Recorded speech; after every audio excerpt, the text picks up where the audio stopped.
El CJNG de México, también conocido como el Cártel Jalisco Nueva Generación, ha estado asaltando camiones con el único propósito de bloquear carreteras para sembrar el terror. A medida que se desarrollan los acontecimientos, les ofrecemos cobertura de última hora sobre la crisis actual en México, que ha paralizado importantes corredores de carga, interrumpido el comercio internacional y expuesto el asombroso alcance de uno de los cárteles de la droga más poderosos del mundo. Durante las últimas 72 horas, el Cártel Jalisco Nueva Generación, conocido como CJNG, ha orquestado una ola masiva de bloqueos coordinados de carreteras en varios estados mexicanos, secuestrando camiones comerciales a punta de pistola, incendiando vehículos y cerrando vías de transporte críticas que conectan el corazón industrial de México con puertos, fronteras y grandes ciudades.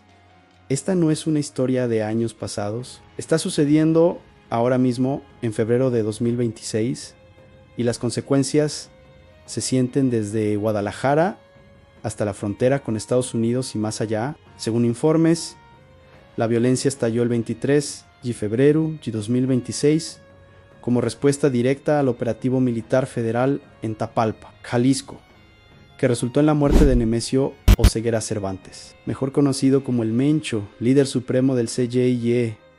Pocas horas de confirmarse su muerte, presuntos miembros del cártel lanzaron lo que solo puede describirse como un acto de terrorismo interno, calculado en 252 bloqueos de carreteras en 20 estados mexicanos, atacando carreteras, intersecciones y rutas comerciales clave, con precisión militar. Si desea comprender qué está sucediendo realmente en México en este momento y por qué esto debería ser importante para cualquiera que se preocupe por la seguridad y el comercio en América del Norte, quédese con nosotros, porque lo que vamos a cubrir revela cuán poderosas y organizadas se han vuelto estas redes criminales. Comencemos con lo que sabemos sobre cómo se ejecutaron estos bloqueos, ya que el nivel de coordinación aquí es realmente alarmante. Según la empresa de logística de carga Crane Worldwide, los ataques comenzaron en la madrugada del 23 de febrero, con operativos armados del CJNG, vestidos con equipo táctico y viajando en convoyes de camionetas SUV, atacando camiones comerciales en las principales carreteras de Jalisco, Guanajuato, Colima, Michoacán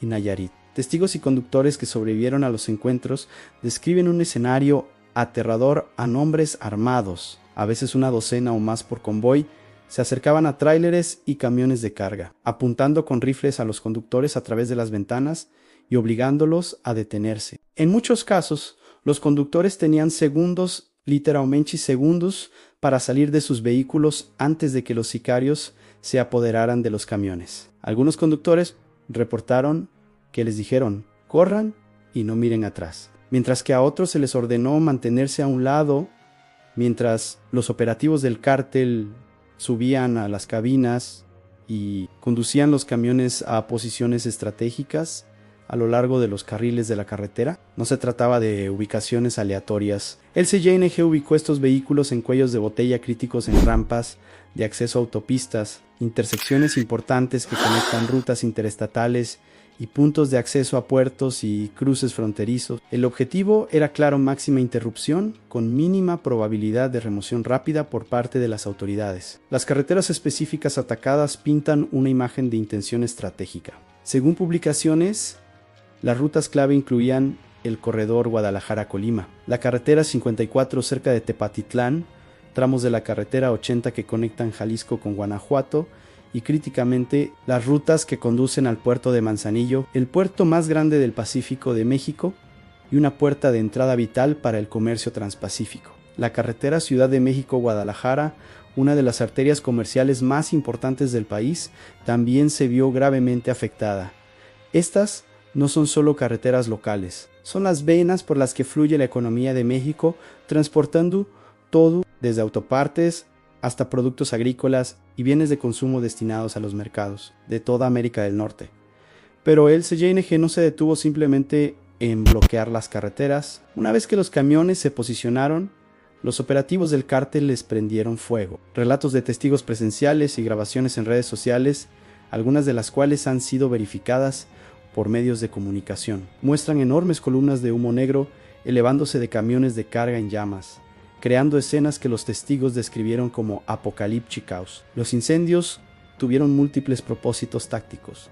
hicieron que los camiones fueran casi imposibles de mover rápidamente. Crearon barreras visuales que dificultaban la visibilidad de las fuerzas de seguridad que se acercaban y transmitieron un mensaje inequívoco de poder y desafío. En varios lugares, los incendios fueron tan intensos que dañaron la propia calzada, creando obstáculos adicionales para las autoridades que intentaban restablecer el flujo vehicular. La sincronización de estos bloqueos no fue aleatoria, estaba sincronizada. Analistas de inteligencia y expertos en seguridad indicaron que el hecho de que se pudieran erigir 252 bloqueos separados simultáneamente en 20 estados indica un nivel de capacidad organizativa que rivaliza con las operaciones militares. Esto requirió equipos preposicionados, redes de comunicación en tiempo real y estructuras de comando y control capaces de coordinar a cientos de operativos a lo largo de cientos de kilómetros.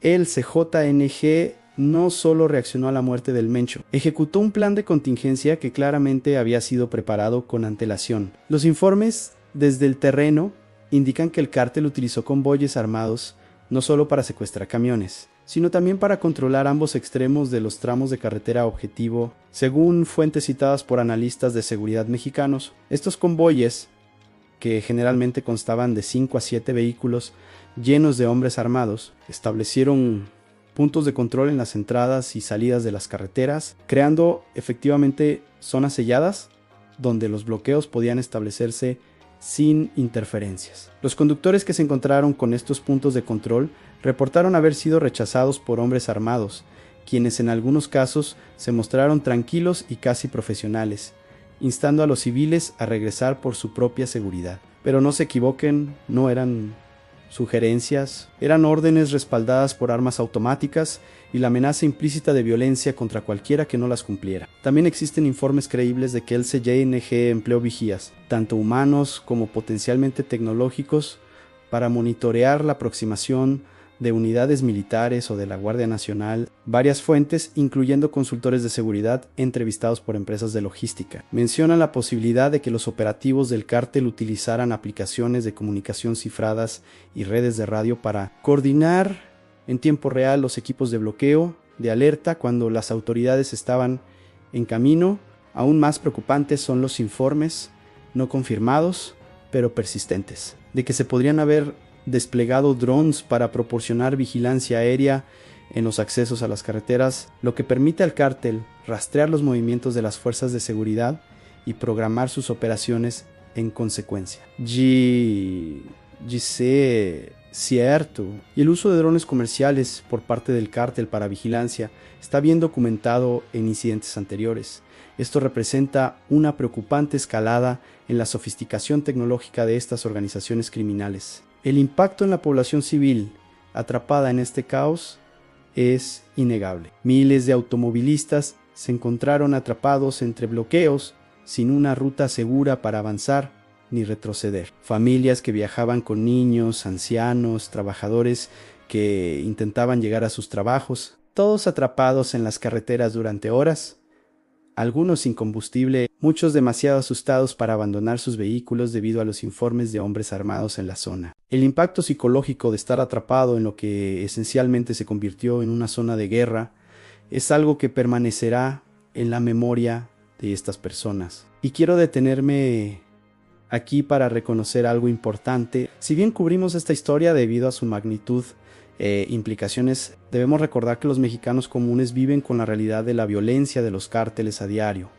Esto no es entretenimiento, es una auténtica crisis humanitaria que afecta a personas reales cuyas vidas se han visto trastocadas por fuerzas fuera de su control. Los servicios de emergencia también se paralizaron, las ambulancias no pudieron llegar a los pacientes, los camiones de bomberos no pudieron responder a las llamadas, la policía no pudo patrullar ciertas zonas. Según informes de medios locales citados por Mexico Business, hubo casos en los que personas que necesitaban atención médica urgente no pudieron llegar a los hospitales porque todas las rutas estaban bloqueadas. El costo humano de estos bloqueos va más allá del miedo y la perturbación inmediata. En algunos casos, puede haber costado vidas. La respuesta del gobierno mexicano ha sido sustancial, pero revela los desafíos que enfrentan las autoridades al lidiar con una organización tan grande y coordinada como el CJNG-AN, la presidenta Claudia Sheinbaum, anunció la mañana del lunes 24 de febrero que las carreteras federales habían sido despejadas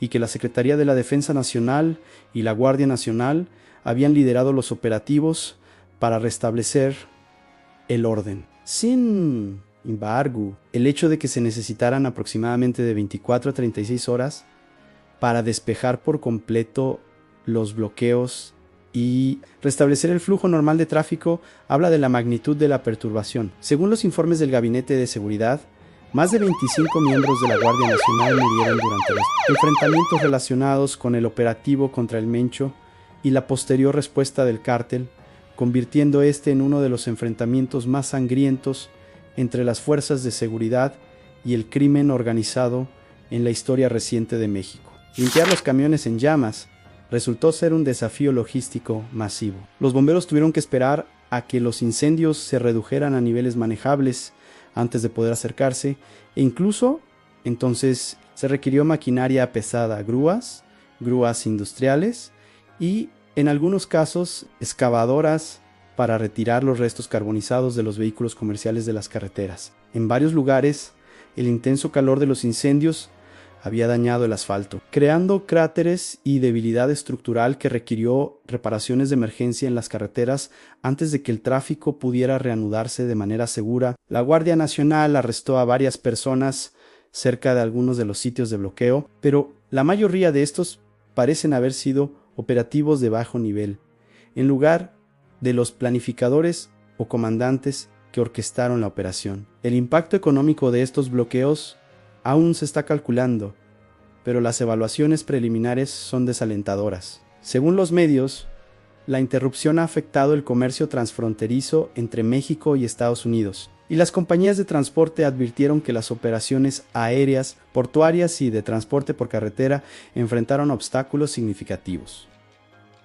Las aerolíneas de pasajeros que transportan aproximadamente la mitad de la carga aérea cancelaron múltiples vuelos hacia y desde Guadalajara a Puerto Vallarta y otras zonas afectadas. Los bloqueos de carreteras redujeron drásticamente la capacidad de transporte en el oeste de México, ya que muchos transportistas se negaron a enviar conductores a regiones que consideraban demasiado peligrosas. El puerto de Manzanillo, que gestiona una parte sustancial del tráfico de contenedores de México y sirve como enlace crucial en las cadenas de suministro transpacíficas, experimentó interrupciones operativas debido a que la carga no pudo entrar ni salir debido al bloqueo de las carreteras. Las empresas que dependen de sistemas de entrega justo a tiempo se vieron obligadas a buscar rutas alternativas o aceptar retrasos que, en algunos casos, resultaron en productos perecederos deteriorados, líneas de producción detenidas e incumplimientos de compromisos de entrega. Canacar, la Cámara Nacional de Transporte de Carga de México, emitió una guía urgente a sus miembros, priorizando la seguridad de los conductores y recomendando a los operadores que se resguardaran en lugares seguros o regresaran a sus patios de operaciones hasta que las condiciones se normalizaran. Los comercios minoristas de las regiones afectadas anunciaron cierres temporales o ajustes en sus horarios de atención para proteger a empleados y clientes. Las compañías de autobuses suspendieron o reprogramaron rutas. En algunas zonas, las escuelas cerraron como medida de precaución. El efecto dominó se extendió mucho más allá de las zonas de bloqueo inmediatas. Fabricantes que esperaban repuestos, minoristas que esperaban inventario, productores agrícolas que esperaban enviar productos perecederos. Todos se encontraron en una situación de espera, viendo cómo sus pérdidas se acumulaban hora tras hora. Lo que hace esto particularmente preocupante desde una perspectiva empresarial y económica es que Jalisco no es una región periférica. Es uno de los centros industriales y comerciales más importantes de México. El estado es un importante centro agrícola, manufacturero y tecnológico, y sirve como un nodo logístico crucial que conecta la costa del Pacífico mexicano con el interior y la frontera con Estados Unidos. Cuando el CJNG puede cerrar la red de transporte de esta región a voluntad, el mensaje a inversionistas, empresas y socios comerciales es claro. El gobierno mexicano no tiene control total sobre su propio territorio. Y las organizaciones criminales pueden interrumpir el comercio cuando lo deseen. La evidencia que vincula estos bloqueos específicamente con el CYNG es abrumadora. Más allá del momento los ataques comenzaron, pocas horas después de confirmarse la muerte de El Mencho, las tácticas coinciden con el manual establecido del cártel. El CJNG ha utilizado bloqueos de carreteras como herramienta estratégica en múltiples ocasiones. Sobre todo en 2015, tras la detención de un alto líder, y de nuevo en 2020, en respuesta al aumento de las operaciones militares. En cada ocasión, el patrón es consistente: ataques simultáneos coordinados, vehículos incendiados posicionados para maximizar la disrupción, convoyes armados controlando los puntos de acceso y una rápida retirada antes de que las autoridades puedan dar una respuesta efectiva. Las redes sociales han desempeñado un papel fundamental en la documentación de lo sucedido. Imágenes verificadas por medios de comunicación muestran a hombres armados con equipo táctico dirigiendo el tráfico, obligando a los conductores a bajar de los camiones y, en algunos casos, aparentemente dándose órdenes por radio. Otros videos muestran los incendios masivos, las largas filas de vehículos varados y el caos en tierra. Algunos clips parecen mostrar vigilancia aérea, aunque no está claro si se trata de drones operados por el cártel o de civiles que documentan la escena. Sin embargo, la existencia de estas imágenes ofrece una perspectiva excepcional sobre cómo se desarrollan estas operaciones en tiempo real. Analistas de seguridad han ofrecido varias explicaciones sobre por qué el CJNG ejecutó esta operación. La interpretación más directa es la de represalia y demostración de poder.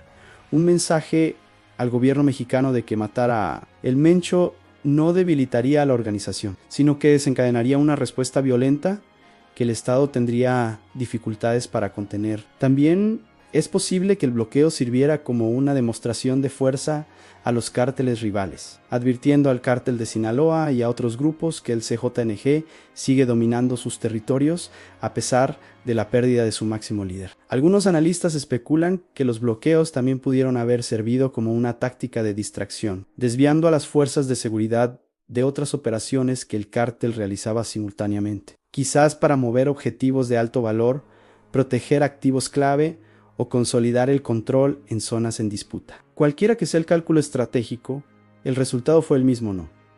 El CJNG demostró que tiene la capacidad organizativa, el personal, las armas y la voluntad de paralizar un importante estado mexicano. ¿Qué revela esto sobre el control territorial de los cárteles? La incómoda realidad es que, en ciertas partes de México, cárteles como el CJNG operan con un grado de impunidad que sugiere que en la práctica son más poderosos que el Estado. Cuando una organización criminal puede ejecutar una operación de estilo militar con cientos de agentes en 20 estados, mantenerla durante más de 24 horas, causar bajas entre las fuerzas de seguridad y luego desaparecer en gran medida antes de enfrentar graves consecuencias. No se trata solo de crimen organizado. Se trata de una estructura de autoridad paralela que rivaliza con el propio gobierno. El CJNG controla territorio, recauda impuestos, administra su propia justicia y, claramente, posee capacidades de inteligencia y vigilancia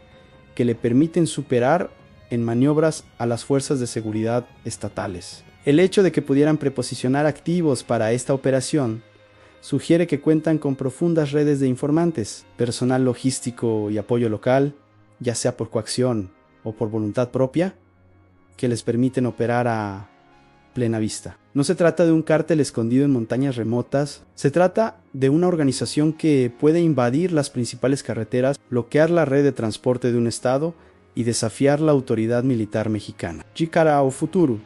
La gran pregunta es ¿qué sucederá? Con la muerte del Mencho, es probable que se produzcan luchas internas dentro del CJNG, ya que las diferentes facciones se disputan el liderazgo. La historia demuestra que las sucesiones en los cárteles rara vez son pacíficas. A menudo desencadenan violencia interna, divisiones en facciones rivales y una mayor agresividad, tanto contra las fuerzas gubernamentales como contra los cárteles rivales. Algunos analistas de seguridad advierten que la violencia podría intensificarse en las próximas semanas y meses a medida que la estructura del CJNG se reorganiza y los diferentes líderes intentan afirmar su dominio. También se plantea la cuestión de si el gobierno mexicano puede o quiere cambiar su enfoque. La presidenta Sheinbaum ha hecho hincapié en la seguridad y el Estado de Derecho, pero los críticos argumentan que sin abordar los problemas subyacentes, la corrupción, la impunidad, la falta de oportunidades económicas